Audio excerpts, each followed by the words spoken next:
Menggelikan, Gubernur Jatim cek resto Padang pastikan kehalalan.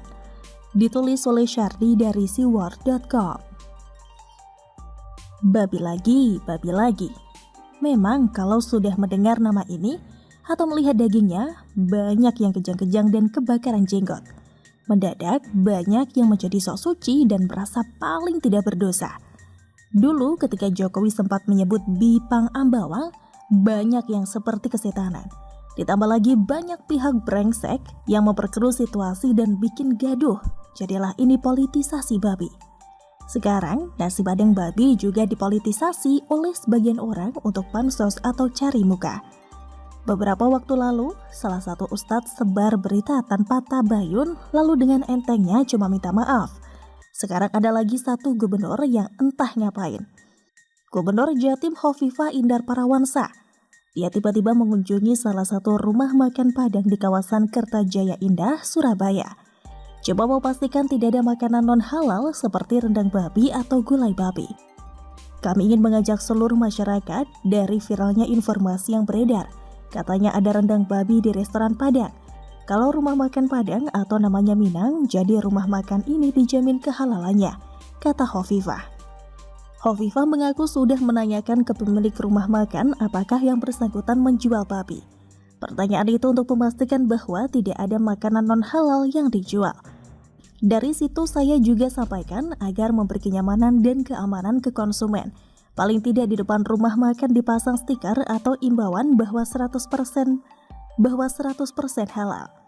Katanya, geli banget sih, mereka menganggap kasus nasi padang babi tersebut adalah penipuan terselubung. Cara mereka menyikapi ini seolah pemilik restoran nasi padang babi menipu konsumen dengan diam-diam menjual daging babi tapi dibilang halal. Semua jelas pemiliknya cantumkan non-halal, tidak ada penipuan atau penyesatan kepada konsumen. Seolah pemiliknya ini kayak kasus pedagang bakso yang mencampurkan daging babi dan daging sapi, tapi diam-diam saja dan konsumennya muslim. Kalau pemilik tersebut ketahuan menipu, wajar kalau ingin periksa rumah makan yang lain atau bikin wacana sertifikasi atau yang lain. Ini terkait rasa was-was karena ada kasus penipuan.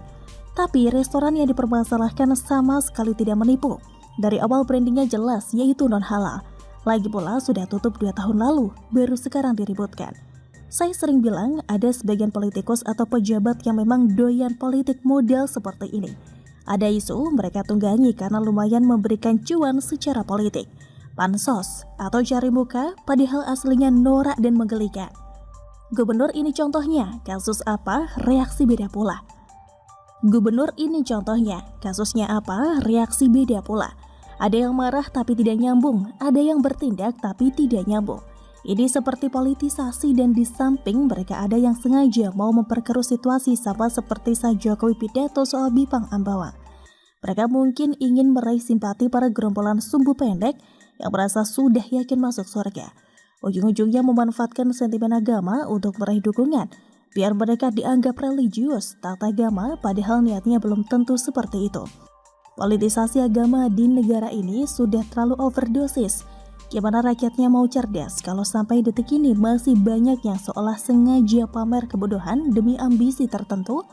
Kalau masih banyak politikus atau pejabat yang kejang-kejang gara-gara masalah simpel begini, jangan harap negara ini maju.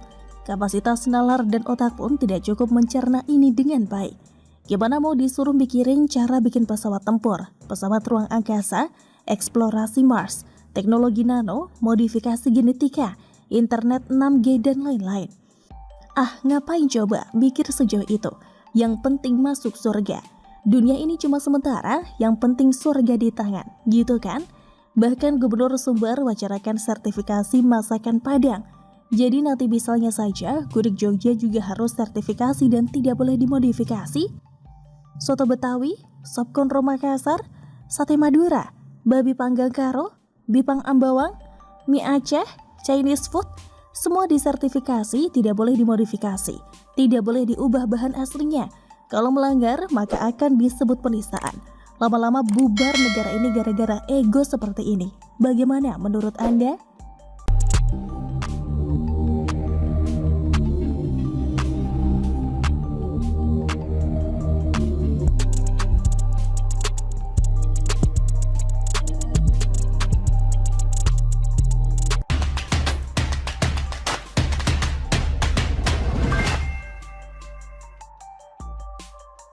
Elektabilitas Ganjar tertinggi, banyak yang makin gusar. Ditulis oleh Eko Wibowo dari siwar.com.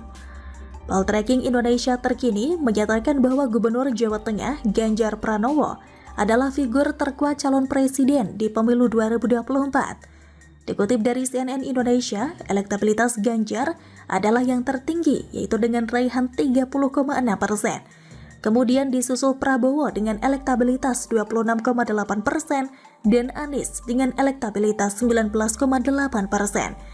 Tentu angka yang menggembirakan bagi para pendukung Ganjar yang belakangan bagai dikuyo-kuyo, ditekan kanan kiri entah karena apa, dan itu sudah diterimanya sejak beberapa bulan yang lalu. Hasil survei tersebut mungkin saja menjadi timbal balik positif atas berbagai tekanan negatif itu, terkhususnya atas apa yang dilakukan kepada Ganjar. 30% jelas bukan angka yang tinggi, walaupun patut diingat bahwa angka itu juga cukup berarti, mengingat hajatan Pilpres masih 2 tahun lagi. Walaupun juga dalam 2 tahun ke depan itu masih banyak kemungkinan yang bisa terjadi. Bisa saja nama Ganjar akan menurun sejalan dengan selesainya sebagai Gubernur Jawa Tengah. Tapi bisa juga semakin naik karena tanpa jabatan publik, relawannya akan lebih bebas, mengkreasikan Ganjar menjadi sedemikian rupa sehingga akan lebih menarik lagi. Tapi 30% tetap harus diapresiasi. Mengingat lawannya ada nama Prabowo Subianto dan Anies Baswedan. Memang semuanya belum pasti, terutama bagi mereka pelaku langsung dalam kontestasi Pilpres 2024 nanti. Toh rangkaian tahapan pemilu saja belum dimulai. Tapi, melihat bagaimana Ganjar membuat keramaian, bahkan kemudian atensi negatif dari partainya sendiri, tetap saja ini hal yang menarik. Posisi puncak walaupun sementara dan sebatas survei, tetap semakin mendatangkan pengaruh negatif bagi mereka yang selama ini gerah dengan Ganjar, gerah dengan para pendukungnya. Mereka bakal semakin gusar. Mereka yang mengatakan Ganjar kemajon dan kemelinti, mungkin akan tambah kelojotan. Bisa-bisa setelah ditekan sedemikian rupa, kenapa Ganjar malah tetap atau semakin gahar, tambah puyang. Mereka yang kepo dengan relawan Ganjar mungkin akan tambah kepanasan. Bisa-bisanya setelah dikorek-korek duit relawan